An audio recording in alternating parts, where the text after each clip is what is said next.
அஸ்ஸலாமு அலைக்கும் வரஹ்மத்துல்லாஹி வபரகாத்துஹு. அன் உமர் இப்னுல் கத்தாப் ரலியல்லாஹு அன்ஹு. உமர் இப்னுல் கத்தாப் ரலியல்லாஹு அன்ஹு என்ற சஹாபி அறிவிக்கக்கூடிய ஒரு ஹதீஸ். கால ரசூலுல்லாஹி ஸல்லல்லாஹு அலைஹி வஸல்லம், பெருமானார் ரசூலுல்லாஹி ஸல்லல்லாஹு அலைஹி வஸல்லம் கூறினார்கள், மன் ரஅ ஸாஹிப பலாஇன், ஏதேனும் ஒரு சோதனையில் பாதிக்கப்பட்ட ஒரு மனிதரை ஒருவர் கண்டு, ஃபகால அல்ஹம்துலில்லாஹில்லதி ஆஃபானி மிம்மப்தலாக பிஹி வஃபல்லனி அலா கஸீரின் மிம்மன் ஹலக தஃதீலா என்ற துவாவை ஒருவர் ஓதினால், இல்லா ஊஃபிய மின் தாலிகல் பலாஇ, அந்த சோதனை விட்டும் அல்லாஹ் இந்த துவாவை ஓதிய நபரை பாதுகாத்து விடுகின்றான்.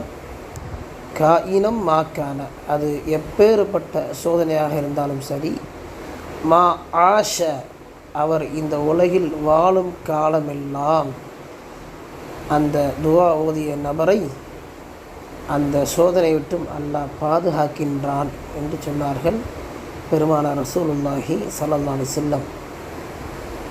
இந்த ஹதீஸுடைய விளக்கம், நாம் வாழ்க்கையில் ஏதேனும் ஒரு சோதனையில் பாதிக்கப்பட்ட மனிதரை கண்டால் இந்த துவாவை நாம் ஓதிவிட வேண்டும்.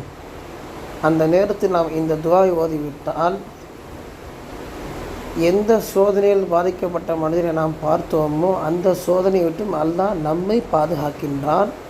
அந்த சோதனை எப்பேறுபட்ட சோதனையாக இருந்தாலும், எப்பேறுபட்ட நோயாக இருந்தாலும், அந்த நோயை விட்டும் அந்த சோதனை விட்டும் அல்லாஹ் நம்மை பாதுகாத்து விடுகின்றான். எதுவரை இந்த உலகத்தில் நாம் வாழும் காலமெல்லாம், எதுவரை இந்த உலகத்தில் நாம் வாழுவோமோ அதுவரை அந்த சோதனை விட்டும் அல்லாஹ் நம்மை பாதுகாப்பான் என்று சொன்னார் ஸல்லல்லாஹு அலைஹி வஸல்லம். இதில் நாம் கவனிக்க வேண்டிய இன்னொரு விஷயம், இந்த துவாவை நாம் ஓதும் பொழுது பாதிக்கப்பட்டவருடைய காதில் கேட்கின்ற அளவுக்கு சப்தம் போட்டு ஓதிவிடக்கூடாது.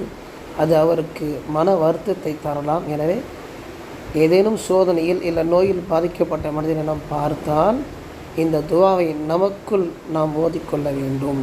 நமக்கு கேட்கின்ற அளவுக்கு நாம் சப்தத்தை குறைத்து ஓதிக்கொள்ள வேண்டும். இந்த துவாவின் பொருள் என்னவென்றால், அல்ஹம்துலில்லாஹ், அல்லாஹ்விற்கே எல்லா புகழும், அல்லதி, அவன் எத்தகையவன் என்றால், ஆஃபானி, என்னை பாதுகாத்து, மிம்மப்தலாக பிஹி, எதனை கொண்டு உன்னை அல்லாஹ் சோதித்தானோ அதனை விட்டும் என்னை பாதுகாத்து, வஃபல்லனி, மேலும் என்னை மேன்மையாக்கி வைத்தானே, அலா கஸீரின், பலவற்றை விட, அலா கஸீரி மிம்மன் ஹலக தஃதீலா, அல்லாஹ் அவன் படைத்த படைப்புகளில் பலவற்றையும் விட என்னை மேன்மையாக்கி வைத்தானே, அத்தகைய அல்லாஹ்விற்கே எல்லா புகழும் என்பது இந்த துஆவுடைய பொருள். எனவே நாம் உலகில் வாழும் காலங்களில் ஏதேனும் சந்தர்ப்பத்தில் இதுபோன்ற சோதிக்கப்பட்ட மனிதர்களை நாம் பார்க்கும் பொழுது, ஏதேனும் நோயில் அவதிப்பட்ட மனிதர்களை நாம் பார்த்தவுடன் நாம் ஓதக்கூடிய துவா இந்த துவா.